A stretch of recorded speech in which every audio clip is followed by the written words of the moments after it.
Hello and welcome to Laurice's Kitchen. Can you guess what we're doing today? Those of you who answered cleaning a beef tenderloin, you get a cookie, but you're gonna have to make your own cookies. So why clean your own beef tenderloin? Well, not only will you save a significant amount of money, but you get to keep all the trimmings.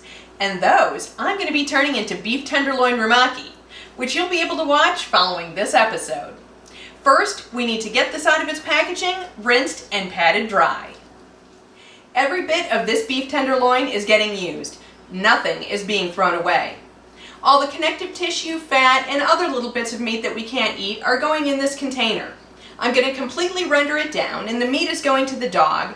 I get the broth, and the fat is being mixed with peanut butter and birdseed and going out for the birds.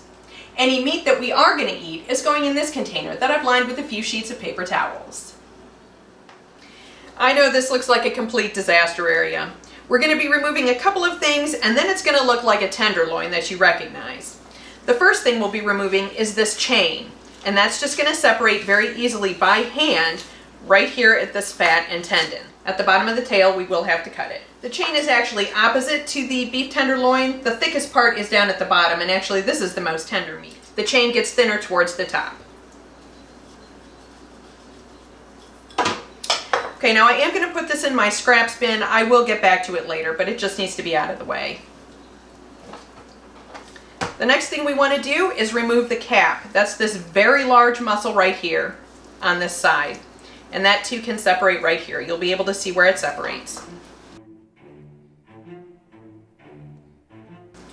Okay, this I will need to clean up, so that is going to go in my scraps for just a minute.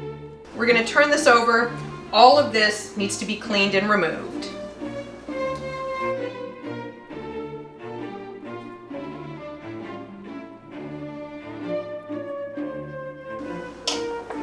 Okay, here is another side muscle that we are going to have to remove.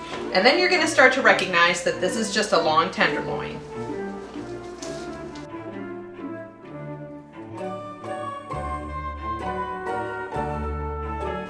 Is it starting to look familiar?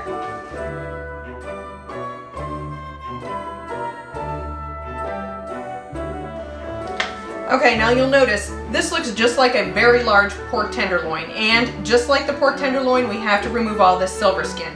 And we're going to remove it in exactly the same way. Just the point of the knife underneath, go for about 1 inch, and then just carefully saw back and forth with your knife blade angled up just a little bit.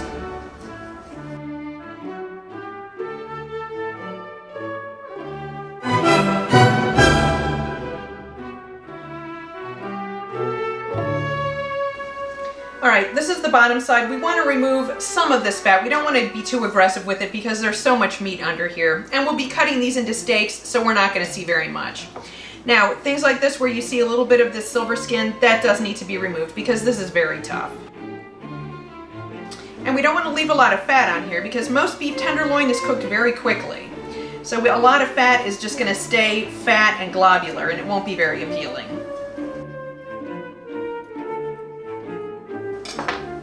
Okay, I think we're ready to cut this into steaks. Now we can do some more individual trimming if we need to.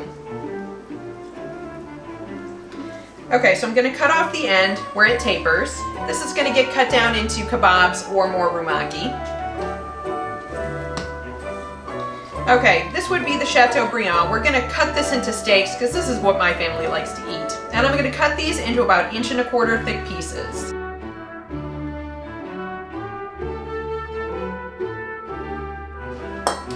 Okay, we're working our way down to the petite filet. Now this I'm going to cut into smaller pieces for mini beef wellingtons.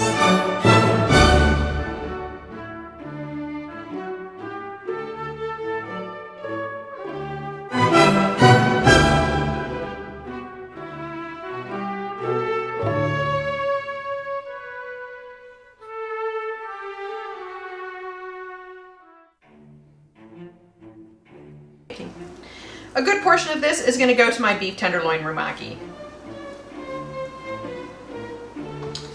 Okay, this was that side roast that we're going to cut up. This is going to be turned into either kebabs, or more likely it's going for this tenderloin rumaki as well. We just need to get rid of all of this extra fat and any of the silver skin that might be underneath it.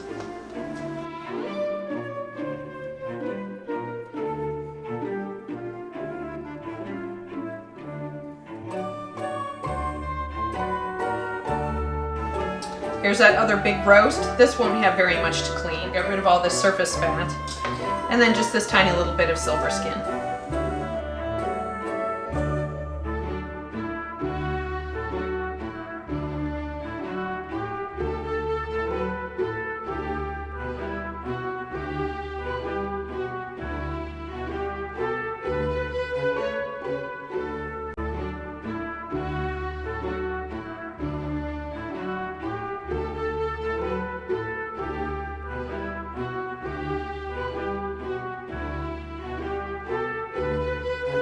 Oh, I can feel this is so tender, but it's just almost all fat, so yay to the dog.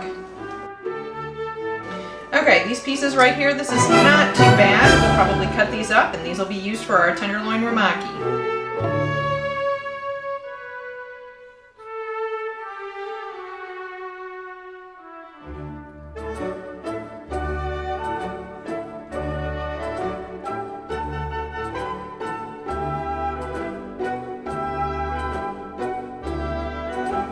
Okay, even this is just a little too tedious for me. So I'm going to cut this up so that it cooks a little more evenly.